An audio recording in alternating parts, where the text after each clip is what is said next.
नमस्कार, मैं हूं रंजीत कुमार और अगले 1 घंटे आप और हम मिलकर घुमाने जा रहे हैं देश का मूड मीटर।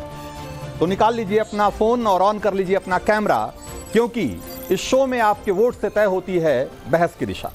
एक ऐसा शो है जिसमें देश के बड़े मुद्दे पर आप अपनी राय को बता सकते हैं और ठीक उसी वक्त उसी मुद्दे पर देश क्या सोच रहा है यह भी जान सकते हैं। एक ऐसा शो है जिसमें वोटिंग और रिजल्ट दोनों लाइव। तो आज के मुद्दे पर आऊं उससे पहले ये जान लीजिए कि वोट करना कैसे है। बहुत आसान सा तरीका है।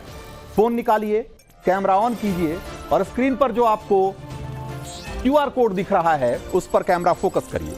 आपके सामने आपके स्क्रीन पर एक लिंक दिखाई देगा। इस लिंक को जैसे ही आप क्लिक करेंगे आपके सामने सवालों की लिस्ट आ जाएगी। अपने हिसाब से जवाब चुनने के बाद उसे सबमिट करना है और हां, आखिर में अपनी डिटेल जरूर भरिएगा, क्योंकि उसी के आधार पर हम हर रोज चुनते हैं 4 लकी वोटर जिन्हें मिलता है इनाम।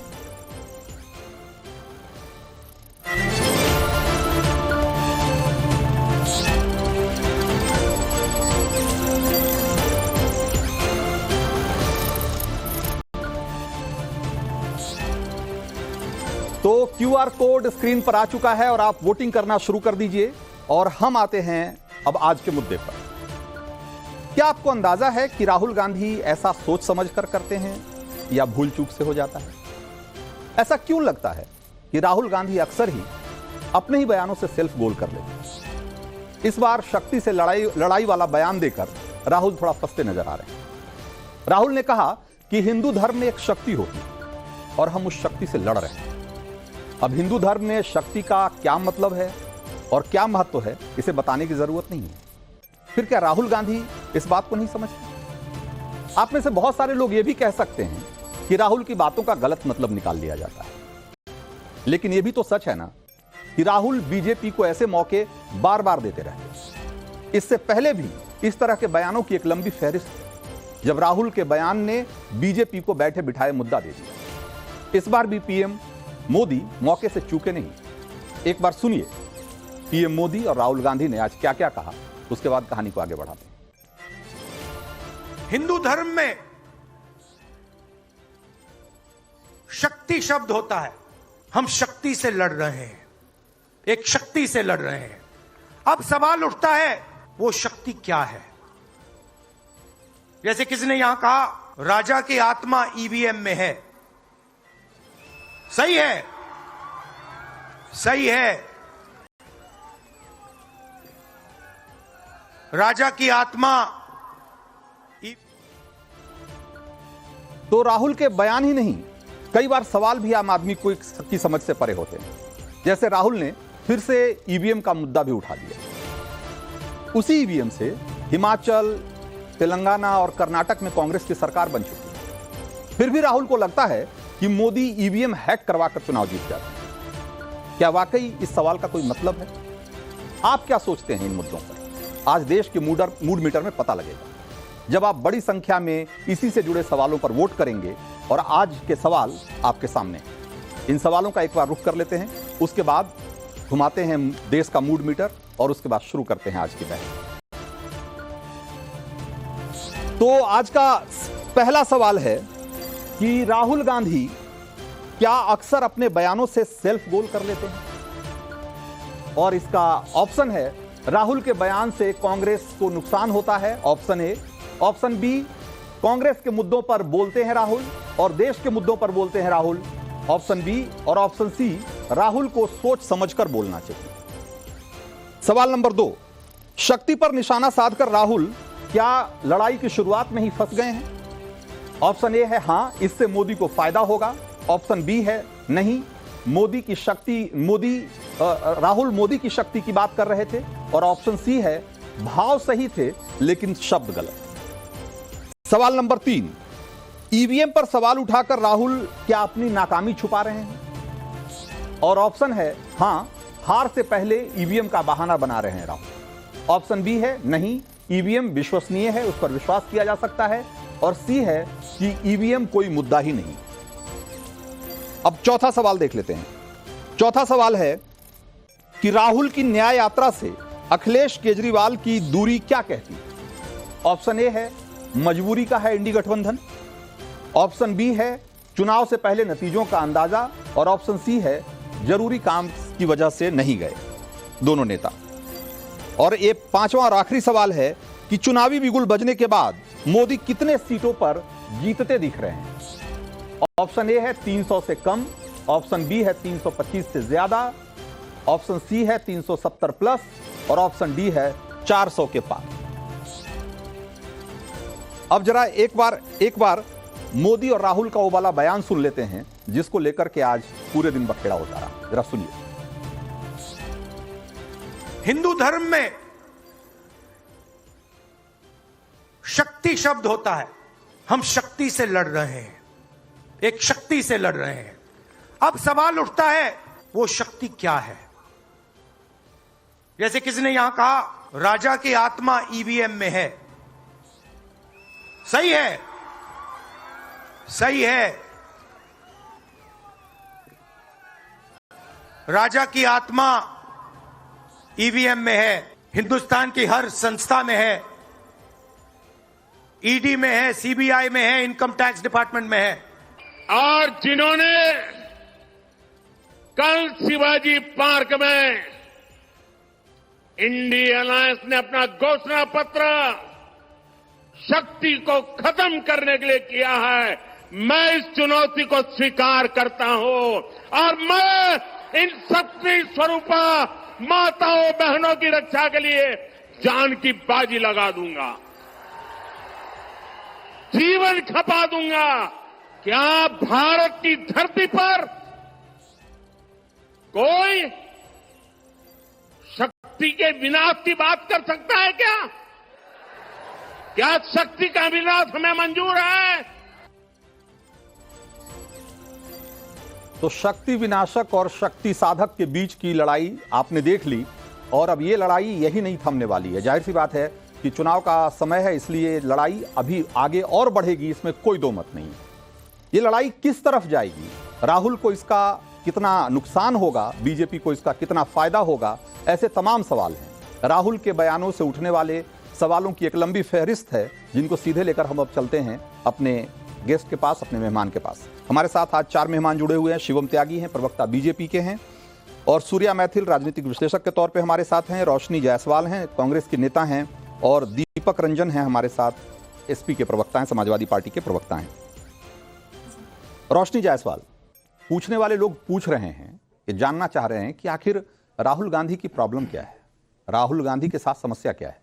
राहुल भाषा के स्तर पर चूक जाते हैं, भाषा उनका साथ नहीं दे पाती, राहुल मुद्दों की समझ नहीं रखते, या उनके सामने बीजेपी और या यूं कहें कि मोदी शाह के रूप में एक ऐसा अपोनेंट है जो उनकी छोटी से छोटी गलती पे भी उन्हें माफ नहीं करता, या ये तीनों ही समस्या है, या इसमें से कोई और है?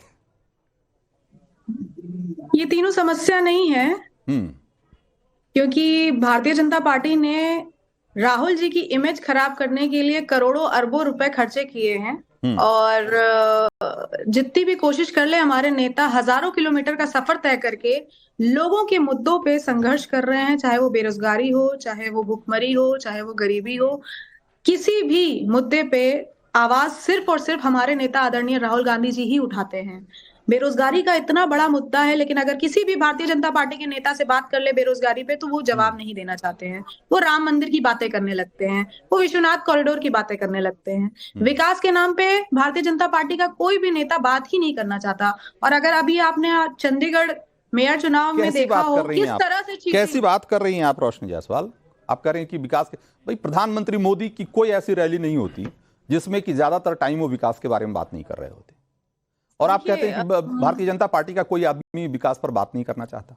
मैं सवाल कर रहा हूं राहुल गांधी की, मैं सवाल कर रहा हूं राहुल गांधी को लेकर सवाल कर रहा हूं कि राहुल गांधी ऐसा क्यों है कि बार बार जब भी वो बयान देते हैं वो सेल्फ गोल करते नजर आ रहे हैं, वो ऐसे मुद्दे, ऐसी पिच पे चले जा रहे हैं जहां पर कि शायद उनको बॉल फेंकना नहीं आ रहा है, या वो ऐसी बॉल दे रहे हैं जिसपे कि छक्का जाना तय है, जिसपे कि मतलब समझ में नहीं आता कि राहुल गांधी जो कहना चाहते हैं वो कह नहीं पाते हैं, या असल में राहुल गांधी वही कह रहे होते हैं जो सोच समझ के कहते हैं और लोगों को लगता है कि ऐसा नहीं बोलना चाहिए, जो भी वजह हो। अगर जनता के मुद्दों पे संघर्ष करना, हजारों किलोमीटर की यात्रा करना, लोगों की तकलीफें सुनना, उन्हें सॉल्व करना आपकी नजर में गोल गोल घुमाना है, तो ये आपकी नजर है। नहीं तो रोशनी जायसवाल, अगर वाकई आपके नेता के मुद्दों से लोग इतना इत्तेफाक रखते हैं, तो कल इतना बड़ा मौका था, तो विपक्ष के बाकी लोग क्यों नहीं पहुंचे? न वहां अखिलेश यादव दिखे, न वहां तेजस्वी दिखे, न वहां केजरीवाल दिखे। तो ऐसा क्यों है कि इतने बड़े मौके पे आपकी एकता नजर नहीं आ रही? बड़े मौके पे आपने भीड़ देखी थी किस तरीके से चकाचक पूरा लोगों का एक हुजूम पहुंचा था इस ऐतिहासिक चीज को देखने के लिए, और आप लोग भी देख के दंग रह गए होंगे। लेकिन इस बात की चर्चा नहीं हो रही है कि इतना अच्छा गया, इतने लोग एकत्रित हुए, ये बातें हो रही हैं कि ये नहीं आए, वो नहीं आए। अरे उनको नहीं आए, उनकी पर्सनल चॉइस है। बहुत सारे जगहों पे हर इंसान फ्री नहीं होता है जाने के लिए, वो अपने किसी पर्सनल काम में बिजी होंगे। लेकिन आप ये चलिए क्यों नहीं गए इसके बारे में इसका जवाब समाजवादी पार्टी के नेता से भी ले लेंगे हम। लेकिन 11,235 वोट आ चुके हैं, लोग बहुत तेजी से वोट कर रहे हैं, इसलिए ये जरूरी है कि एक बार उनकी राय का भी रायशुमारी जो हो रही है, एक बार उस पर भी नजर डाल लें कि लोग क्या कह रहे हैं। जो पहला सवाल जो हमने पूछा था, जरा एक बार उसका जवाब देख लें, एक बार उसका रुझान देखना चाहिए हमें कि राहुल गांधी क्या अक्सर अपने बयानों से सेल्फ गोल कर लेते हैं। ये वो सवाल है जिसका जवाब हमने कांग्रेस की प्रवक्ता से लेना चाहा, लेकिन उन्होंने गोलमोल जवाब दिया अभी तक। लोग क्या कह रहे हैं, लोगों की राय क्या है, जरा देखिए। राहुल के बयान से कांग्रेस को हमेशा नुकसान होता है। ज्यादातर लोग 84.5% या यूं कहें कि 85% लोग मानते हैं कि राहुल अक्सर ऐसा बयान देते हैं जिससे कि उनको नुकसान होता है, उनकी पार्टी को नुकसान होता है, यानी कि सेल्फ गोल करते हैं। और राहुल को सोच समझकर बोलना चाहिए, करीब 14% लोग मानते हैं। और राहुल देश के मुद्दों पर बात करते हैं, जरूरी मुद्दों पर बात करते हैं, ऐसा मानने वालों की संख्या सिर्फ 1-1.5% है। अब इसी से अंदाजा लगा लीजिए कि लोग क्या सोचते हैं। आप रोशनी जायसवाल, आप अपनी राय रख सकती हैं प्रवक्ता के तौर पे या कांग्रेस के नेता के तौर पे, लेकिन लोग क्या सोचते हैं वो साफ साफ दिखाई दे रहा है। ज्यादातर लोग मानते हैं कि राहुल सेल्फ गोल कर लेते हैं अपने बयानों से। रोशनी, उनके बयानों को अगर तोल मोल कर गोल गोल घुमा के दिखाया जाएगा तो वो ऑब्वियस सी बात है कि कुछ और ही समझेंगे लोग। लेकिन हमारे देश के प्रधानमंत्री जब बोलते हैं बेटी बचाओ बेटी पटाओ, ये स्लिप ऑफ टंग होता है। जब आप भाषण देते हैं तो आपसे गलतियां हो जाती हैं छोटी मोटी, लेकिन आपको उसको बढ़ा चढ़ा के करोड़ों अरबों रुपए जब खर्चा करते हैं भारतीय जनता पार्टी, क्या वाकई ऐसा है कि राहुल गांधी की छोटी छोटी गलतियों को आप लोग इतना एम्पलीफाई कर देते हैं, इतना माहौल बना देते हैं, आपका मीडिया फिर उसको इतना हाइप कर देता है कि राहुल फंस जाते हैं उनके संघर्ष को न दिखा के कि असली मुद्दों पे राहुल को घेरने की बजाय आप उनकी ऐसी छोटी मोटी गलतियों को, जैसा कि रोशनी करें कि उनका स्लिप ऑफ टंग को जो है आप उसको ऐसा मुद्दा बना देते हैं कि लोगों को लगता है कि भाई देश में इससे बड़ा मुद्दा ही नहीं है कोई। रंजीत जी, मैं एक चीज कहना चाहता हूं। स्लिप ऑफ टंग कहते हैं कि आपने जैसे शुरुआत में ही कहा रंजीत, ये स्लिप ऑफ टंग है। मैं आपको रमन कह गया, ये स्लिप ऑफ टंग है, मैंने पलटकर फिर से ठीक कर लिया। हिंदू धर्म में एक शब्द कहा गया है शक्ति, उस शक्ति को हमें कुचलना है। इसका अर्थ क्या है? अब किसी को अगर शक्ति का मतलब नहीं पता, शक्ति वो है जो सब काम करती है, शक्ति वो है जो सृष्टि की रचना व प्रलय करती है, सृष्टि व अनंत रूपा है, शक्ति व अनंत सामर्थ्य संपन्ना कही गई है, और इस देश में शक्ति की पूजा होती है। शक्ति मतलब मां दुर्गा, शक्ति मतलब मां काली, शक्ति मतलब मां सती, वो उनको कुचलना चाहते हैं। शक्ति मतलब हमारे देश में माताएं बहनें सब, उनको शक्ति का रूप माना गया है। नवरात्र में देखा नहीं कि नवरात्र के बाद किस तरीके से बच्चियों के पैर जो है धुलते हैं। इस देश के सभी लोग, तमाम जितने भी हिंदू धर्म के मानने वाले हैं, प्लीज बीच में नहीं बोलना इनको। Thank you. आप इनको प्लीज बीच में मत रोक, ये इनको कहिए ना रंजीत जी, मुझे बीच में नहीं बोलना। रंजीत जी ठीक है। अब इम्पोर्टेंट विषय ये है, इस देश में महिलाओं को, माताओं को, बहनों को शक्ति माना गया है, और वो इस देश की आधी आबादी को, अप्रोक्सीमेटली 70 करोड़ महिलाओं को कुचलना चाहते हैं। वो कहते हैं हम ये बैकग्राउंड म्यूजिक के लिए नहीं बुलाया आपको, अपनी बात रखने के लिए बोला। जब समय था बोलते, जब आपको कहा जाएगा आपको प्लीज, रोशनी, आप तरीका है भाई, शिवम को अपनी बात रखने बीच में नहीं। Thank you. ये राहुल गांधी की तरह बात मत कीजिए प्लीज। Thank you.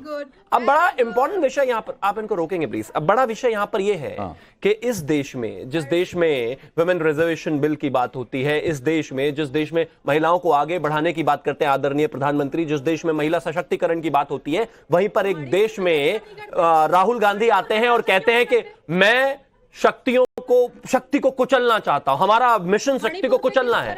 अगर आप शक्ति को कुचलना चाहते हैं तो चलिए, हम तो कहते हैं आने वाली 4 तारीख को इस देश में शक्ति की पूजा करने वाले और शक्ति के कुचलने वालों का रिजल्ट जो है आ जाएगा। इस देश में जिस तरीके से राहुल गांधी लगातार ये इस तरह की भाषा का सनातन के खिलाफ बोलना, सनातन धर्म के खिलाफ बोलना, भगवान के खिलाफ बोलना, माताओं बहनों के खिलाफ बोलना, शक्ति के खिलाफ बोलना, मां दुर्गा के खिलाफ बोलना, इस तरह की बातें जब करेंगे तो माफ कीजिए, ये बेरोजगारी पर बात नहीं। अब इनको ये बीच में लगातार बोलने की क्या, आप मुझे रंजीत जी नहीं प्लीज, आप इनको रोकेंगे 10 सेकंड, मुझे 10 सेकंड और चाहिए, मुझे 10 सेकंड और चाहिए, मुझे 10 सेकंड और चाहिए, 10 सेकंड और चाहिए। और एक और चीज, इन्होंने कहा नहीं राहुल जी इतना लंबा यात्रा करके आए और वो बेरोजगारी की बात करते हैं।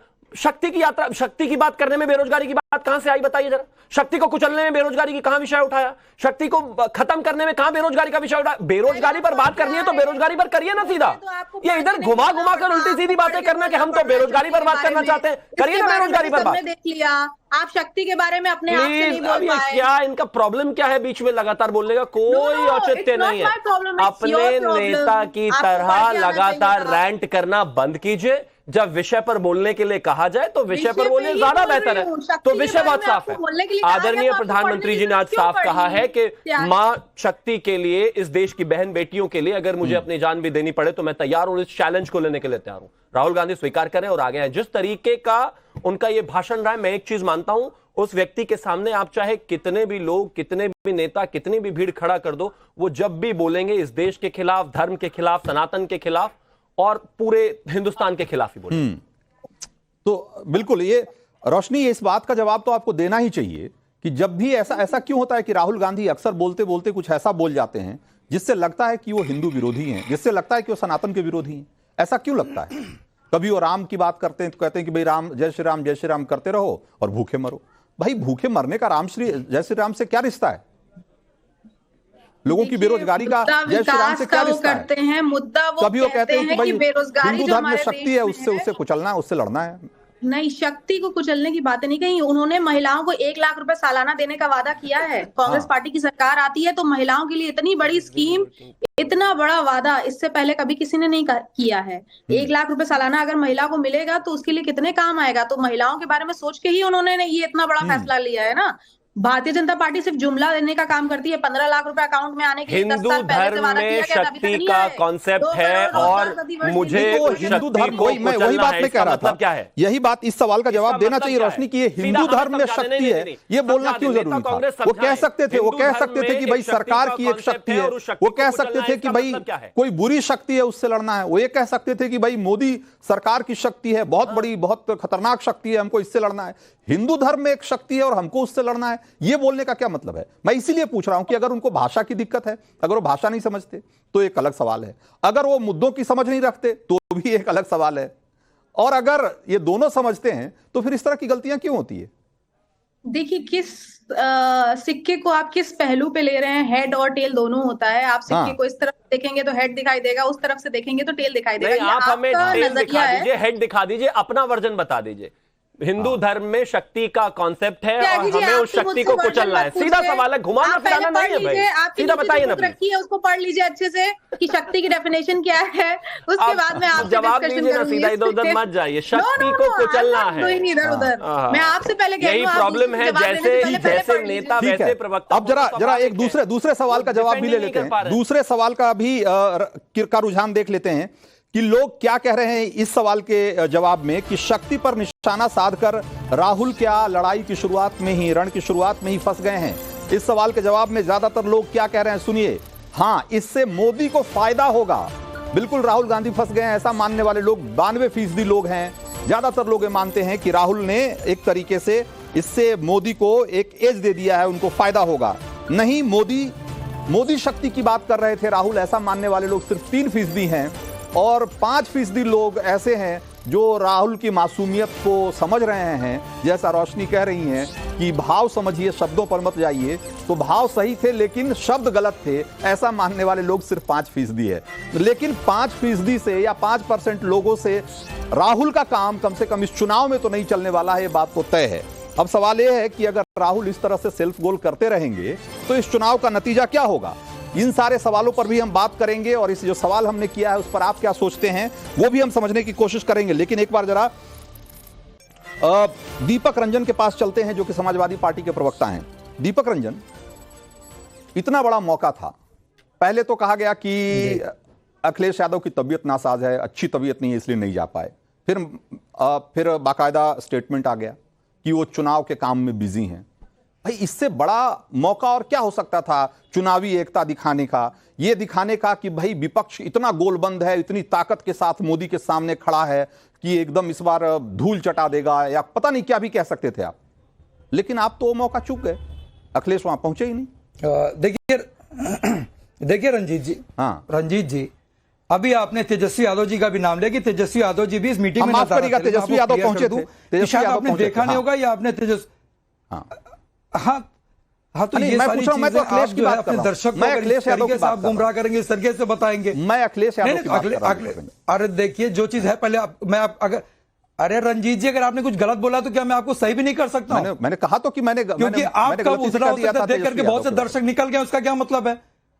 अरे तो हो सकता है कि तेजस्वी जी वाली बात सुनकर के बहुत से दर्शक अभी क्विट करके और निकल के नहीं देख पाओ, तो बात लोगों के जहन में आ रही है ना कि ठीक है, आपने मैं आपको ये क्लियर करना चाहूँ। बहुत अच्छा, अब देखिए चलिए ठीक है, अब आने दीजिए, अब आने दीजिए। विरोध में नहीं दर्ज करा, आपने जो गलत कहा उसको मैंने सही किया। ठीक है, बहुत अच्छा। और देखिए रंजीत जी, ऐसा है कि ये बिल्कुल सही है कि कल आदरणीय अखिलेश यादव जी का स्वास्थ्य थोड़ा सा ठीक नहीं था, और उन्होंने इसका उल्लेख इस तरीके से किया। आदरणीय श्री राहुल गांधी जी को उन्होंने पत्र लिखा, और पत्र लिख करके उन्होंने ये बताया कि हो सकता है कि हमको ट्रेवल करने में मेरी तबियत, जो हम लोग को जो जानकारी है, अब वो अपने पत्र में चीजों को उल्लेख नहीं कर सकते कि हमारी तबियत बहुत ज्यादा नासाज है या खराब है। ये सही है कि 20 मार्च से पहले चरण की जो है वो प्रक्रिया शुरू होने वाली है, समय हमारे पास बहुत कम है, और अभी बहुत से अब जो है प्रत्याशियों का चयन कर रहा है। उसी संदर्भ में हो सकता है कि शायद ट्रेवल करते उनका स्वास्थ्य और बिगड़ जाता। अभी आज उन्होंने मीटिंग भी बुला रखी थी, इस संदर्भ में नहीं गए। इसका नहीं तो अब तो पार्टी के तरफ से ऑफिशियली कह दिया गया कि भाई वो चुनाव के कार्यों में बिजी है, बहुत व्यस्त है, इसलिए नहीं आ पाए। तो भाई ऐसी क्या व्यस्तता कि इतने बड़े मौके पे एक साथ जब एकजुटता दिखाने की का मौका था तो आप उसको चूक गए, आप वहां पहुंचे ही नहीं। भाई लड़ाई तो बाद की बात है, पहले मैदान में खड़े तो होंगे ना, ठीक से पहले ठीक से खड़े तो होंगे ना दीपक रंजन, लड़ाई तो बाद में लड़ेंगे। आपको राहुल जी ने अरे आप मेरे भाई आप ही बोल लो, क्योंकि आप ही को सवाल करना, आप ही को जवाब देना है, तो हम लोग को बैठाते क्यों आप? हम तो ये नहीं भाई, मैं वही तो पूछ रहा हूं। आपको ये बात राहुल गांधी जी ने आप अपनी पार्टी का जो ऑफिशियल वर्जन है उससे वाकिफ हैं कि नहीं दीपक रंजन? दीपक रंजन आप उससे वाकिफ हैं कि नहीं? आपकी पार्टी कह रही है कि अखिलेश यादव इसलिए नहीं गए क्योंकि वो चुनाव के कार्यों में बिजी थे। आप कह रहे हैं कि तबियत खराब थी। मैं आपकी मंशा से भी वाकिफ हूं, जो आपकी मंशा है ना उससे भी मैं वाकिफ हो रहा हूं। मैंने क्या बात कही? आपने पूरी बात सुनी मेरी? मैंने कहा उनका स्वास्थ्य थोड़ा ठीक नहीं था। अगर वो ट्रेवल करते तो अभी 20 मार्च को पहले चुनाव की प्रक्रिया शुरू हो जाएगी। उसमें भी बहुत से प्रत्याशियों का चयन नहीं हुआ है, तो इस कारण से उन्होंने अपने हेल्थ इशू से और अभी जो है अपनी व्यस्तता के कारण वो नहीं गए। दोनों वजह से ऐसा लगा कि कहीं ना कहीं उसमें इंडिया मोर्चा में दोनों वजह से नहीं गए। मैंने मान लिया, ये भी मान लिया, दिक्कत है, ये भी मान लिया। चलिए अब आगे बढ़ते हैं। ये तो मैंने सिर्फ जानने के लिए, ये तो मैंने मान लिया, दोनों बातें मान ली आपकी। अब तीसरी बात यह है कि भाई वहां से राहुल गांधी कह रहे हैं वहां की राजा की जान ईवीएम में बसती है, तो विपक्ष के तौर पे अभी भी आप लोग के पास समय है, ये क्लियर कर दीजिए ईवीएम पे भरोसा है कि नहीं है? अब देखिए, बीच में इंटरप्ट मत करिएगा। हाँ ठीक है, हमें 1 मिनट का हमें बिल्कुल अनइंटरप्टेड दीजिएगा एकदम। और अभी हमारे भारतीय जनता पार्टी के हमारे सेंसबर प्रवक्ता भाई शिवम जी ने जो है अभी शक्ति का जो स्वरूप बताया, देखिए हम इनके बातों से इत्तेफाक रखते हैं। शक्ति का स्वरूप जो इनके लिए, शक्ति का स्वरूप वही मेरे लिए भी है, वही दुर्गा माता के लिए मेरे लिए सम्मान है, बहन बेटियों और हमारी माँ के लिए हमारे लिए वही सम्मान है, माँ सरस्वती के लिए भी हम शक्ति का। लेकिन देखिए यहाँ पे शक्ति का जो राहुल गांधी जी ने कहा, उसको शक्ति का एक और पर्यायवाची होता है ताकत। और ये सही है कि जो देश के प्रधानमंत्री उन्होंने अपनी ताकत का बेजा इस्तेमाल करके, चाहे ईडी के माध्यम से, चाहे सीबीआई के माध्यम से, चाहे आईबी के माध्यम से, चाहे मीडिया के माध्यम से दिख रहा है, चाहे मीडिया के माध्यम से जिस तरीके से अपनी ताकत का बेजा इस्तेमाल कर रहे हैं, उस ताकत से आपको लड़ना है। आप ये मानते कि नहीं मानते कि शक्ति का एक पर्यायवाची ताकत भी होता है? ईवीएम के सवाल का जवाब शक्ति को दीजिए कई ना। बार लोग ताकत के रूप शक्ति में वाली बात इस्तेमाल हमने कांग्रेस के लेकिन- नेता से पूछ ली। देखिए आप मैं ईवीएम वाली बात पर आइए। देखिए रंजीत जी मैं ईवीएम पे नहीं जाना चाहता क्योंकि इलेक्शन कमीशन में अब डेट्स आ चुके हैं, अनाउंस हो चुके हैं। अब ईवीएम को मैं ये जरूर कहना चाहता हूं कि जब आप एक 50 रुपए का या 10 रुपए की आप पेंसिल खरीदते हो, उसको आपको रिसिप्ट मिलती है और 5 साल की आप सरकार चुने जाते हैं, तो अब वीवीपैट को आप कंपलसरी क्यों नहीं कर देते हैं? 7 सेकंड के अंदर वो पर्ची आप देख भी नहीं पाते, वो पर्ची गिर जाती है। मेरा ये कहने का मतलब है कि आप वीवीपैट को हर पोलिंग स्टेशन पे, हर पोलिंग बूथ पे आप उसको कंपलसरी कर दें, क्योंकि जो 5 साल की सरकार देश की दशा और दिशा तय करने के लिए चुनाव नेता चुनने जा रहा है, सरकार बनने जा रहा है, तो कम से कम उसको इतना अधिकार तो होना चाहिए कि कम से कम उसको वीवीपैट मशीन से जो पर्ची गिरे वो उसके हाथ में आए, वो देख ले, कंफर्म हो जाए, वो अपने हाथ से उसको बॉक्स में डाल दे। मैं इस सवाल का देखिए मैं नहीं जाना चाहता। नहीं तो आप मतलब आप ये मानते हैं ना कि ईवीएम मोर और लेस ठीक है, ईवीएम मोर और लेस ठीक है, अगर उसके साथ वीवीपैट को अगर ऐड कर दिया जाए तो उसकी विश्वसनीयता और बढ़ जाएगी, यही कह रहे हैं ना आप। लेकिन राहुल गांधी तो कह रहे हैं कि भाई वो तो राजा की जान ही बस रही है ईवीएम में, मतलब ईवीएम नहीं होगा तो राजा की जान गई। रंजीत तो इसमें अरे रंजीत जी सवाल आ गया आपको, मैं समझ गया, आपको सब जवाब ले। देखिए ईवीएम तभी हटेगा जब इंडिया ब्लॉक की 2024 में सरकार बनेगी, और निश्चित रूप से 2024 में सरकार बनेगी जिस तरीके से जितने भी डेवलप्ड कंट्रीज हैं, आखिर वो ईवीएम से चुनाव क्यों नहीं कराते? आप एग्जांपल लेते हो डेवलप्ड कंट्रीज का, वन नेशन वन इलेक्शन की आप बात सरकार बनेगी क्या? सरकार बनेगी क्या? शिवम त्यागी, अदर कंट्रीज, शिवम त्यागी, सरकार बनेगी क्या? अभी 2 दिन पहले अभी 2 दिन मगर से आप नहीं, देखिए मुझे जवाब देने दीजिए रंजीत जी। अभी 2 दिन पहले सुप्रीम कोर्ट ने सारी याचिकाओं पर पूर्ण विराम लगाते हुए ईवीएम के संबंध में जितने भी केसेस थे वो सब खारिज कर दिए। अब समझ में नहीं आता, हार सामने दिख रही है, राइटिंग ऑन द वॉल है, तो ईवीएम में ये दिक्कत है, राजा की जान ईवीएम में। अरे जाओ ना सुप्रीम कोर्ट। 2 दिन पहले इतना सुप्रीम कोर्ट चीख चिल्ला रहे थे, इतनी तारीफें सुप्रीम कोर्ट की कर रहे थे, उसी सुप्रीम कोर्ट ने कहा है और माना है कि ईवीएम में कोई परेशानी, कोई दिक्कत नहीं है, वहां पर कोई भी किसी तरह की टेम्परिंग नहीं हो सकती। अब कल कोई कैलकुलेटर लाकर जो है समाजवादी के प्रवक्ता कहने लगे ये देखिए मैंने ईवीएम को कैसे हैक कर लिया, या कोई मशीन अपने सामने रख के, जब टेस्ट हुआ था ईवीएम के ऊपर कितने लोग पहुंचे थे भाई वहां पर अपने आप को साबित करने के लिए? एक भी नहीं, या एक भी पार्टी नहीं। आज सुप्रीम कोर्ट ने बोल दिया। और यही सवाल जो हमने आप दोनों से किया, इसी सवाल को हमने जनता से भी पूछा है, इसी सवाल को हमने जनता से भी पूछा है, और लोगों की राय क्या है, क्या कह रहे हैं लोग? ईवीएम पर सवाल उठाकर राहुल क्या अपनी नाकामी छिपा रहे हैं चुनाव से पहले? क्या कह रहे हैं लोग? 92% लोग कहते हैं कि हां, हार से पहले ईवीएम का बहाना है। नहीं कहने वाले लोगों की संख्या आप जरा देखिए, 2% से भी कम है। 2% से भी कम लोग मानते हैं कि नहीं, ईवीएम विश्वसनीय नहीं है, मतलब ईवीएम खराब चीज है, ऐसा मानने वाले लोग सिर्फ 2% भी नहीं है। और ईवीएम कोई मुद्दा ही नहीं है कि ये अच्छा है खराब है, ऐसा कोई मुद्दा ही नहीं है मानने वाले लोग 6% हैं। लेकिन ज्यादातर लोग ये मानते हैं कि 92% लोग कि भाई ईवीएम एक तरीके से अपनी हार को छिपाने या चुनाव से पहले अपनी हार छुपाने का एक तरीके से बहाना ढूंढ रहे हैं राहुल गांधी।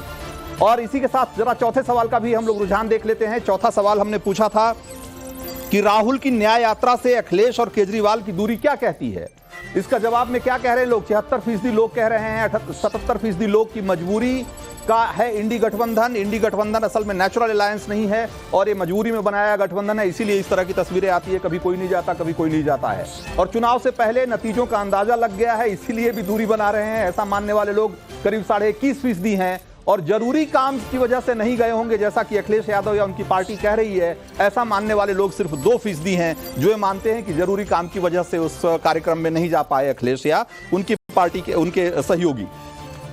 एक बार सूर्या मैथिल का भी रुख कर लेते हैं। सूर्या मैथिल, सवाल यही है कि राहुल गांधी जब भी सब अपनी ऐसी कोई सभा में जाते हैं, अक्सर वो कोई ऐसा बयान दे देते हैं जिससे कि ऐसा लगता है कि वो सनातन विरोधी हैं या हिंदू धर्म के प्रति उनकी आस्था में कोई कमी है। कभी राम का मामला है, कभी शक्ति का मामला है। तो आखिर ऐसा क्यों है कि राहुल गांधी मतलब ये बार बार ये जनमानस को समझने में नाकाम रहते हैं कि इस देश का जनमानस क्या सोचता है और कैसे सोचता है? क्या ये राहुल गांधी मुद्दों की समझ रखने में नाकाम रहे? धन्यवाद रंजीत जी। पहले तो आपको और पूरे देश को भारत माता की जय, वंदे मातरम। और मुझे वो 4 लाइनें याद आती हैं कि इनके पैरों के नीचे जमीन नहीं, और कमाल यह है कि इनको फिर भी यकीन नहीं। लगातार कांग्रेस रसातल में चलती चली जा रही है, लेकिन बार बार वही गलतियां राहुल गांधी जी कर रहे हैं या उनसे करवाई जा रही हैं, ये सोचने का विषय है। और आपने पूछा कि क्या ये एक सोची समझी साजिश है, तो मैं ये कहूंगा कि हाँ, क्योंकि कांग्रेस के डीएनए में ही हिंदू विरोध है। आप देखिए 60 साल तक इस देश के अंदर हिंदू को दोयम दर्जे का नागरिक बना के रखा गया। इस देश के संसाधनों पर पहला अधिकार मुसलमानों का है, ये कहने वाली पार्टी कांग्रेस थी। इफ्तारी और दरगाहों की राजनीति, और मैं ये कहूं हज की सब्सिडी की राजनीति कौन करता था? कांग्रेस ही नहीं तो की है। 2014 के बाद से जब सबका साथ, सबका विकास, सबका विश्वास और सबका प्रयास, इस नारे के साथ माननीय प्रधानमंत्री जी ने देश के सभी वर्गों और सभी धर्मों को साथ लेके चलना शुरू किया, उसके बाद लगातार कांग्रेस का मैं ये कहूं बैलेंस डिसबैलेंस्ड हो गई। वो समझ नहीं पा रहे कि वो करें तो क्या करें। मैं ये पूछना चाहता हूं, अभी कांग्रेस की जो नेता है उन्होंने कहा उनका स्लिप ऑफ टंग है, और स्लिप ऑफ टंग के कारण आप लोग उनकी बात को गलत ले रहे हैं। तो मैं पूछना चाहता हूं कि क्या कारण है कि वो केवल और केवल सनातन पे ही स्लिप ऑफ टंग होता है? क्यों नहीं वो इस्लाम के ऊपर स्लिप ऑफ टंग करते हैं या Christianity pay slip of tongue करते हैं? उन्होंने आज तक क्यों नहीं ट्रिपल तलाक के ऊपर स्लिप ऑफ टंग किया है, ना उन्होंने हलाला पे स्लिप ऑफ टंग किया है? आखिर क्या कारण है कि वो केवल और केवल सनातन को डेंगू, मलेरिया और HIV जैसा अपशब्द कहने वाले मित्रों के साथ गठबंधन बना के राजनीति में आगे बढ़ना चाहते होते हैं? क्या कारण है? जब उन्होंने पहली बार यात्रा शुरू की थी तो उन्होंने ऐसे पादरी के साथ में अपनी यात्रा की शुरुआत की थी जो कहता था कि मैं भारत माता के जमीन पे पैर नहीं रखता क्योंकि मेरे पैर गंदे हो जाते हैं। क्या कारण है कि ऐसे ऐसे नेता इनकी उस यात्रा में थे जिन्होंने गौ माता को जलाया है? इस प्रकार की ये जो इतने भी इंसिडेंट है, ये समझ में आता है कि लगातार बहुत सारे आरोप एक साथ हो गए, बहुत सारे आरोप एक साथ हो गए, जिसका जवाब देना चाहिए रोशनी जायसवाल को। हाँ रोशनी जायसवाल, और हो सके तो ईवीएम वाले सवाल का भी जवाब दे दीजिएगा लगे हाथों, कि ईवीएम के बारे में आपकी पार्टी की राय, जिस ईवीएम की बदौलत आपकी 3-3, 4-4 राज्यों में सरकार बनी हुई है, और वो आप कह रहे हैं कि भाई ये ईवीएम नाकाम है, तो आप ये भी कहिए कि फिर जो आपके 3 राज्यों में सरकार बनी है वो भी अवैध है, क्योंकि वो भी उसी ईवीएम के जरिए बनी। देखिए, ईवीएम हटाओ हर इंसान इसलिए बोल रहा है क्योंकि किस तरह से ईवीएम में धांधली होती है और कुछ वोटों के पास यही तो सवाल है, किस तरह होती है, किस तरह होती है? मोदी जी के संसदीय क्षेत्र बनारस की एक मिनट, हाँ, लाइव मैंने जो अपने आंखों से देखा है वो आपको मैं बता रही हूँ। 2022 के विधानसभा चुनाव में दक्षिणी विधानसभा चुनाव सीट से मात्र कुछ हजार के फर्क से सपा के जो नेता है वो आगे चल रहे थे, ठीक है। और उसके बाद जब वो जीतने के कगार पे आए तो डीएम और कमिश्नर ने किस तरह से वोटों को हेर फेर करके भारतीय जनता पार्टी के विधायक को जिताकर आपने इसकी शिकायत की, चीटिंग किया। ये ऐसा क्या, क्या चुनाव एक मिनट, क्या वोटों की गिनती के दौरान लोग आगे पीछे तो होते रहते हैं ना उसमें? रोशनी जायसवाल, कोई पहली बार ऐसा हो रहा है क्या? पहली बार ऐसा हुआ था क्या? फर्जी बात और फर्जी न्यूज फैला रही है ये बैठ। भाई अगर ऐसा है तो आपने कहां, किस इलेक्शन कमीशन को आपने रिपोर्ट किया, कहां आपने शिकायत की, उसका क्या नतीजा निकला, किस कोर्ट में गए, ऐसा कह देना, ये सब जो ना बहुत वेग बातें हैं। हाईकोर्ट ने फटकार लगाई है कितनी बार, ये बहुत ही एसबीआई को फटकार लगाई है सुप्रीम कोर्ट ने। क्या ईवीएम पे सुप्रीम कोर्ट ने किसको फटकार लगाई, कब फटकार लगाई, जरा बताइए। आप देश के इतने बड़े पत्रकार हैं, पूरा देश इस समय इस चैनल को देख रहा है, और यहाँ देखिए किस प्रकार से कांग्रेस की नेता फर्जी बातें फैला रही हैं, ये रिंदन और क्रंदन कर रही है। मैं इनसे पूछता हूँ, चैलेंज देता हूँ कि जो इन्होंने आरोप लगाए, क्या ये उन आरोपों को सत्यापित करने के लिए सबूत देंगी? यदि नहीं देंगी तो यही माफी मांगे, अन्यथा हिमाचल प्रदेश, तेलंगाना की सरकारों को कहिए, अपने मुख्यमंत्रियों को, कि वो इस्तीफा दे दें, क्योंकि उनकी ईवीएम भी अवैध है, वो टेम्पर्ड है। चिल्लाने से आप बात नहीं, सच यहाँ हो जाएगी बैठकर और फर्जी आप बातें जीत मत जाएंगे। फैलाइए। लेकिन झूठ बोलने से भी बात नहीं बनेगी ना।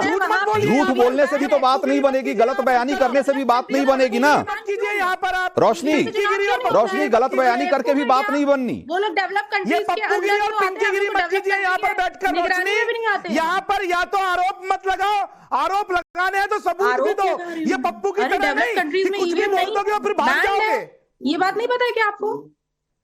मैंने चोर की क्या दाढ़ी कहा? में तिनका अभी तेलंगाना में आपकी सरकार बनी कि नहीं बनी? बस यही हिमाचल बात प्रदेश है, में बनी? चोर की दाढ़ी आपने में इस्तीफा तिनका। देना चाहिए ना। फिर जैसे ही राहुल EVM पे गांधी बात बायनार उठाओ तो से ये लोग ईवीएम पता के नहीं क्यों माध्यम इतना से ही बौखला चुन के जाते हैं। आए थे ना, EVM की बात तो क्यों होते नहीं ही राहुल इतना गांधी ने बौखलाहट इस्तीफा क्यों दे जाती है? दिया? EVM यदि बैन क्यों ईवीएम हो में सकता? परेशानी है जैसे डेवलप्ड कंट्रीज में बैन है वैसे इंडिया में भी बैन होना चाहिए। हमारी तो यही तो आप मांग कोर्ट है जाइए ना। और कोई आप मांग ही नहीं। सुप्रीम कोर्ट से बड़े हैं क्या? सुप्रीम कोर्ट सुप्रीम ने कोर्ट जब ने आज ईवीएम के फटकार ऊपर जितनी लगाई SBI पे, भी उसको रिट कहना थी उनको चाहेंगे क्या? खारिज कर दिया। सुप्रीम तो कोर्ट की आप बातें किस कर रहे हैं अधिकार आप? से इस प्रकार की बात कर रहे हैं, जरा बताइए। अच्छा, आप आपकी सुप्रीम कोर्ट से आवाज बड़ी थोड़ी है क्या? ज्यादा लाउड है। मुझे लग रहा है कि आप तमीज नहीं नहीं, आप सीख पाए सुप्रीम हैं कोर्ट से अपने बड़ी- घर तमीज पे। की क्या बात है? मैं तो पूछ रहा हूँ, तमीज सुप्रीम नहीं, कोर्ट से तमीज बड़ी है आपको नहीं आप। आती है। वो थोड़ा ऊंचा नहीं, बोल एक रहे हैं, महिला- ऊंचा बोल रहे नहीं, हैं महिला रोशनी, और कोई बात नहीं बात करनी है। चाहिए, आवाज आपको उतनी ही है उतना सबकी, पता नहीं और आप शक्ति लेकिन की बात नहीं कर रहे हैं। रोशनी, आपको इस बात का जवाब देना चाहिए। शक्ति की बात रोशनी, कर रहे हैं।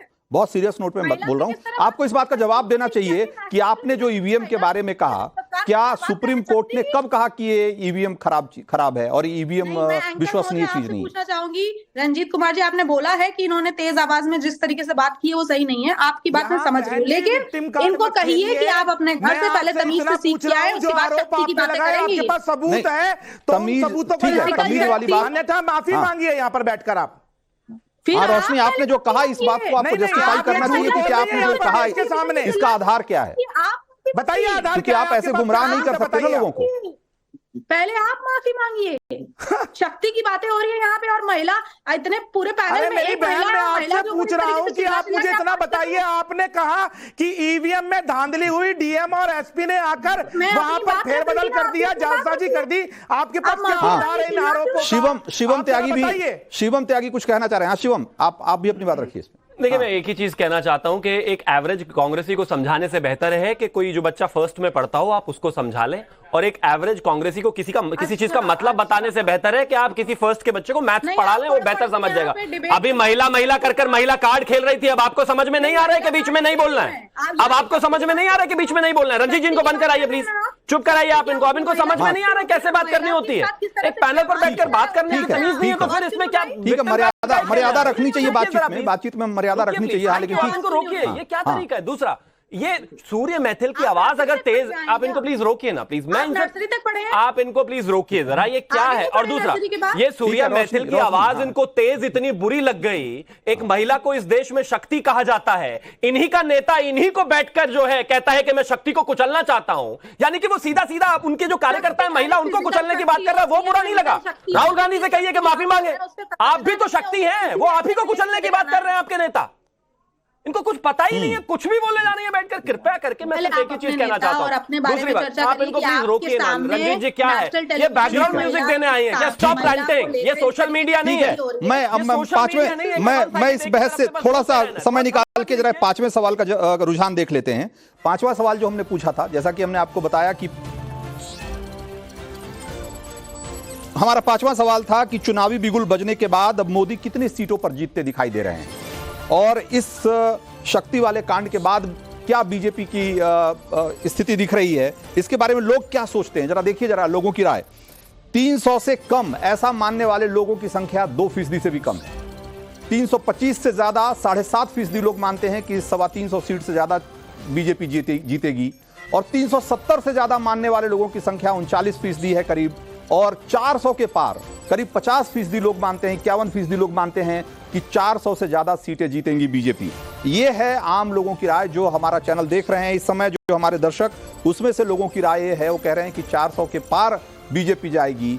और ये जो सवाल बार बार उठता है कि बीजेपी अपने लिए जितना प्रचार कर रही है वो तो कर ही रही है, जितनी मेहनत कर रही है वो कर ही रही है, राहुल गांधी अपने बयानों से भी बीजेपी को मदद पहुंचा देते हैं, कई बार ऐसा लगता है। और इस सवाल के जवाब में लोगों को हमने बताया कि लोग, जब हमने आपको पहले भी बताया था कि लोग क्या सोचते हैं, ये भी हमने बताया था। हम शो के आखिर में एक बार फिर से आपको दिखाएंगे कि इसमें जो आखिरी वोटिंग हुई है उसके नतीजे क्या कहते हैं, लोग इन सवालों के जवाब में क्या कह रहे हैं।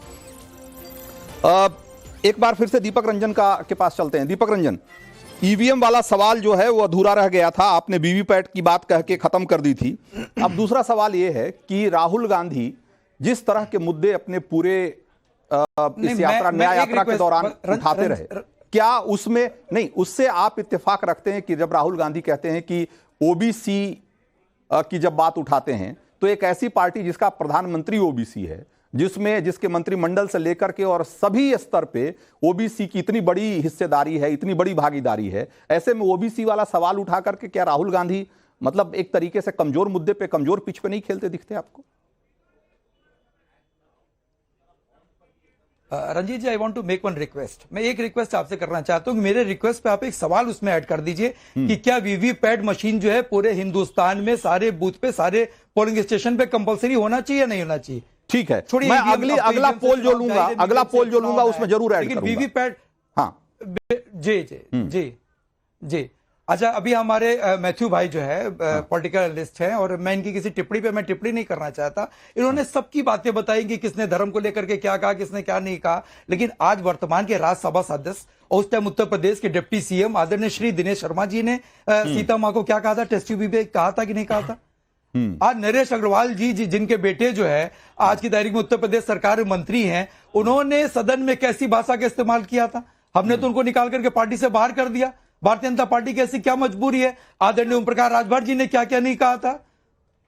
तो पहले कार्रवाई कर रहे हैं भाई। आपकी तो इतनी बड़ी आप विश्व गुरु कहते हैं अपने आप को, इतनी बड़ी पार्टी कहते हैं अपने आप को, ऐसी क्या मजबूरी हो गई कि ओम प्रकाश राजभर जी के घटक दल के बिना आपका काम नहीं चल रहा? 30 सेकंड में जवाब सवाल सारा होना है क्योंकि समय कम है। शिवम त्यागी, हाँ थैंक यू। मैं एक ही चीज कहना चाहता हूं, हम विश्वगुरु देश समाजवादी को कहना चाहता हूं कि हम विश्वगुरु देश को कहते हैं, देश को बनाना चाहते हैं, पार्टी को विश्वगुरु नहीं बनाना चाहते, कुछ भी बोलते रहते हैं। दूसरा एक और चीज, जहां तक इन्होंने तमाम बयानों की बात कही, मैं कहता हूं भारतीय जनता पार्टी का आधिकारिक प्रवक्ता होने के नाते ये कहना चाहता हूं कि जो भी नेता इस तरह की बातें करता है हम उससे बिल्कुल इत्तेफाक नहीं रखते, हम उसको कंडेम करते हैं, बिल्कुल गलत। लेकिन और जब इस तरह की भाषा का इस्तेमाल राहुल गांधी बैठकर कर रहे हैं, आपकी जबान से एक शब्द नहीं निकल रहा, आप सिर्फ इतना नहीं कह सकते कि राहुल गांधी जी ने कहा वो गलत था। तो हम अभी अपने स्क्रीन पे नतीजे दिखा रहे हैं। 5 सवाल जो हमने आपसे पूछे थे, उन सारे सवालों के जवाब में आपने क्या कहा है, जिन लोगों ने वोट किया है उनमें से ज्यादातर लोग क्या मानते हैं, इन सवालों के जवाब में वो क्या कह रहे हैं, हम अपने स्क्रीन पर दिखा रहे हैं। और इसके साथ ही हम आपको अब दिखाएंगे, अब बारी है आज के लकी वोटर्स का नाम अनाउंस करने का। और साथ ही हम शुक्रवार को की तारीख पे, शुक्रवार को हमारे शो में एक बड़ी खबर आने की वजह से हम लकी वोटर का नाम नहीं अनाउंस कर पाए थे, उनका नाम भी हम आज बताएंगे। तो सबसे पहले आज के लकी वोटर कौन कौन है, जरा उनका नाम एक बार दिखा देते हैं। तो आज के लकी वोटर हैं हृदेश हैं उत्तर प्रदेश से और योगिता वर्मा हैं दिल्ली से। उनके मोबाइल का आखिरी 4 डिजिट हम आपको स्क्रीन पर दिखा रहे हैं। और उसी तरीके से अगले 2 लकी वोटर हैं देवशंकर शर्मा, वो बिहार से हैं, और रक्षाबेन पटेल गुजरात की हैं, और इनके भी मोबाइल का आखिरी 4 डिजिट आप देख सकते हैं स्क्रीन पे। तो ये हैं आज के लकी वोटर। लेकिन जैसा कि हमने बताया कि शुक्रवार को भी हम एक बड़ी खबर की वजह से आखिर में लकी वोटर का नाम अनाउंस नहीं कर पाए थे, तो जो उस तारीख के लकी वोटर थे शुक्रवार के, अजरा उनका नाम दिखाइए। साहब सिंह तोमर हैं उत्तर प्रदेश के, और रंजना शिंदे हैं महाराष्ट्र की, 2796 इनके मोबाइल का आखिरी 4 डिजिट है। और बाकी 2 और नाम हैं, यशोदा रावत उत्तराखंड की और ठाकुर वीर सिंह हरियाणा के हैं। ये चारों शुक्रवार के लकी वोटर हैं मूड मीटर के।